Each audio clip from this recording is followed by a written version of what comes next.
कहानी ने अब ऐसा मोड़ ले लिया है जिसे देखकर हर किसी की सांसें थम जाएंगी। जो होने वाला है उसकी कल्पना तक किसी ने नहीं की थी। सब सोच रहे थे कि अनिका और कामिनी की चालें हमेशा की तरह सफल हो जाएंगी, लेकिन किस्मत का लिखा कौन बदल सकता है। और किस्मत अब घर की असली बेटी सरू को उसके हक दिलाने के लिए खुद रास्ता बना रही थी। यह सब शुरू हुआ उस रात जब घर में तनाव चरम पर था।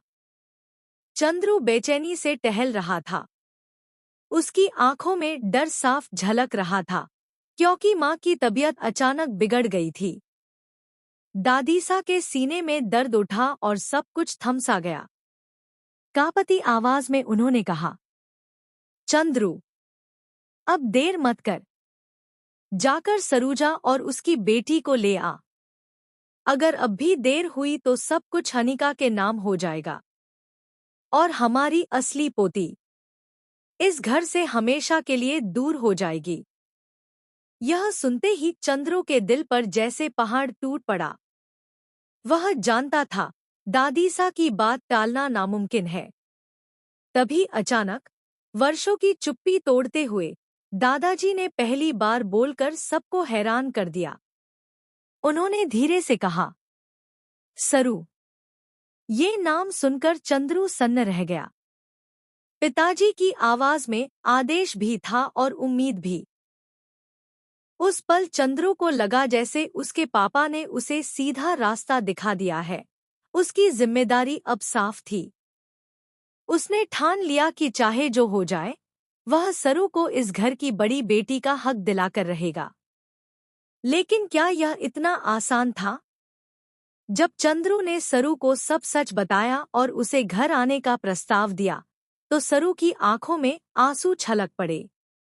उसने कांपती आवाज में कहा, नहीं, मैं किसी और की पहचान के सहारे नहीं जी सकती। मेरे अपने सपने हैं, अपनी दुनिया है। मुझे अपने दम पर कुछ बनना है, किसी की दया पर नहीं। यह कहकर वह चली तो गई, लेकिन उसके मन में एक गहरी उथल-पुथल मच गई थी। अपने कमरे में अकेली बैठी वह सोचती रही, क्या सही है और क्या गलत? क्या उसे अपने सपनों को चुनना चाहिए या उस घर को बचाना चाहिए जिसे अनिका धीरे धीरे निगल रही थी? उसकी माँ की तस्वीर उसे देख रही थी, मानो कह रही हो, बेटी, यह सिर्फ तुम्हारा हक नहीं, तुम्हारी जिम्मेदारी भी है। उधर दूसरी तरफ अनिका और कामिनी अपनी जीत का जश्न मनाने की तैयारी कर रही थी। घड़ी ने रात के 12 बजाए और अनिका मुस्कुराते हुए बोली, अब सब कुछ मेरा है। सरू तो आई ही नहीं। यह घर, यह दौलत, सब कुछ सिर्फ मेरा।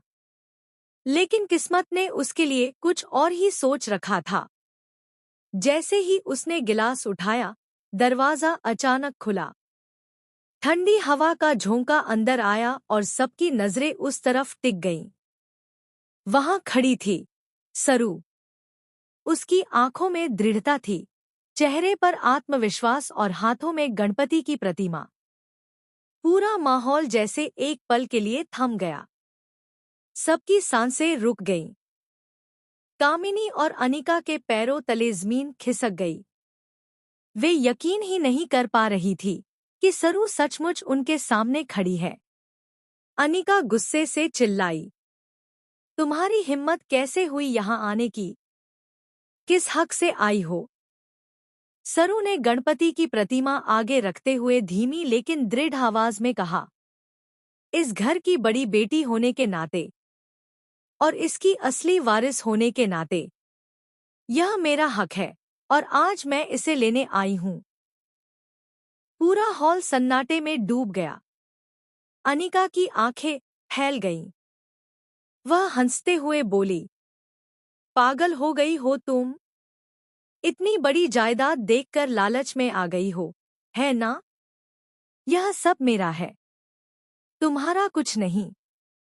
सरू की आंखों में आंसू चमक उठे, लेकिन उसकी आवाज पहले से कहीं ज्यादा मजबूत थी।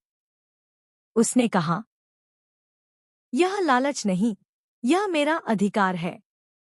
यह घर मेरी